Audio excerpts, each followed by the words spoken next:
8 फेरों का 8वां वचन। स्वाति ने इसी साल शहर के कॉलेज से पढ़ाई पूरी की है और अब उसके लिए जगह जगह से रिश्ते आने लगे हैं। स्वाति से ज़्यादा उसके रिश्तेदारों को उसकी शादी की चिंता है, इसीलिए जो भी स्वाति के घर आता वो किसी नए लड़के की खबर ज़रूर ले आता।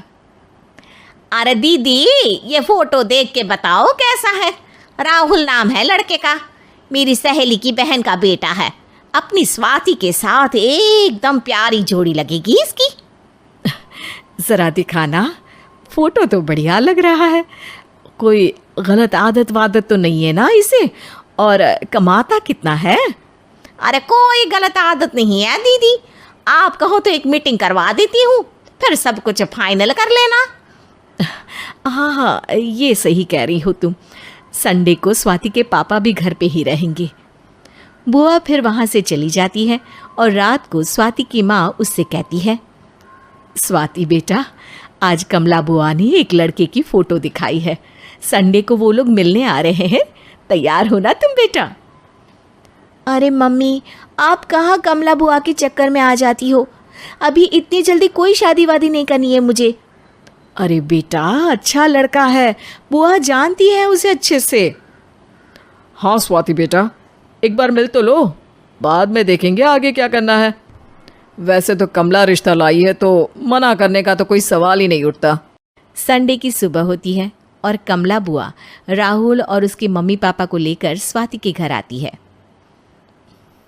अरे आइए आइए भाभी, इसे अपना ही घर समझिए, इनसे मिलिए। ये मेरे भैया और ये मेरी भाभी हैं। नमस्ते भाभी जी, ये है हमारा लड़का राहुल, सरकारी नौकरी की तैयारी कर रहा है ये। वैसे आपकी बेटी कहाँ है? अरे स्वाति बेटा, बाहर आ जाओ। वैसे कितनी पढ़ाई की है स्वाति ने? जी, पोस्ट ग्रेजुएट है हमारी बेटी साइंस में।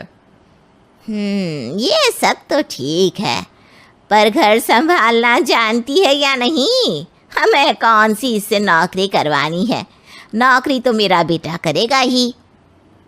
पर मैंने इतनी पढ़ाई की है और आप चाहती हैं कि मैं घर पर ही बैठी रहूं?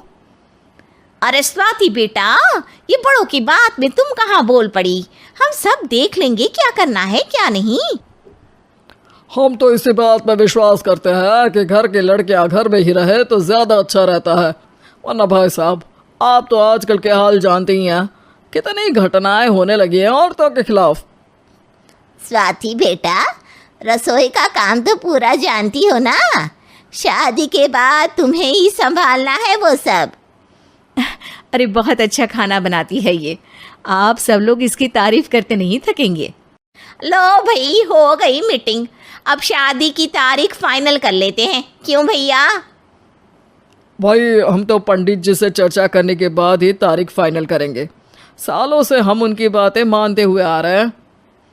लड़के वाले और कमला बुआ की बातें सुनकर स्वाति एकदम नाराज़ हो जाती है और उसे लगने लगता है कि शादी के बाद उसे घर पर ही बैठना पड़ेगा। लेकिन घर वालों के आगे उसकी एक नहीं चलती और उसे शादी के लिए हाँ कहना पड़ता है। शादी का दिन आ जाता है और सब मंडप में जमा होते हैं। अब फेरों का समय हो गया है, अब कन्या अपने वर से 7 वचन मांगेगी। आप किसी धार्मिक आयोजन में जाएं तो मुझे भी ले जाएंगे। आप मेरे माता पिता का भी बराबरी से सम्मान करेंगे, हमेशा मेरा साथ निभाएंगे। आपको दोनों परिवार की जिम्मेदारियां बखूबी निभानी होगी। हर ज़रूरी बात में मेरी भी राय लेंगे। आप सभी गलत आदतों से दूर रहेंगे। आप मेरे अलावा किसी और औरत से कोई गलत संबंध नहीं बांधेंगे। ये 7 वचन पूरे हुए, वर क्या तुम्हें ये सारे वचन मंजूर है? जी हाँ पंडित जी, मैं सारे वचन अच्छी तरीके से निभाऊंगा। अरे वाह वाह, बढ़िया तरीके से सब काम संपन्न हो गया। तो इसी के साथ विवाह संपन्न हुआ और आज से ये दोनों पति पत्नी हुए। 1 मिनट पंडित जी, अभी एक वचन लेना बाकी है। अब कौन सा वचन है बेटा? मैं अब हमेशा के लिए किसी दूसरे घर में जाने वाली हूँ, तो पति के अलावा मैं अपने सास ससुर से भी एक वचन लेना चाहूँगी। अब कहो बेटी। मैं ये चाहती हूँ कि मुझ पर किसी बात की कोई पाबंदी नहीं लगाई जाएगी। मुझे सब कुछ करने की आज़ादी होगी और मैं भी विश्वास दिलाती हूँ कि मैं एक अच्छी बहू बन के दिखाऊंगी। स्वाति की बात सुनकर उसके सास ससुर एकदम चौंक जाते हैं और कुछ बोल नहीं पाते कि उतने में कमला बुआ बोल पड़ती है। अरे बेटा, ये भी कोई कहने की बात है? रानी बन के रहोगी तुम तो।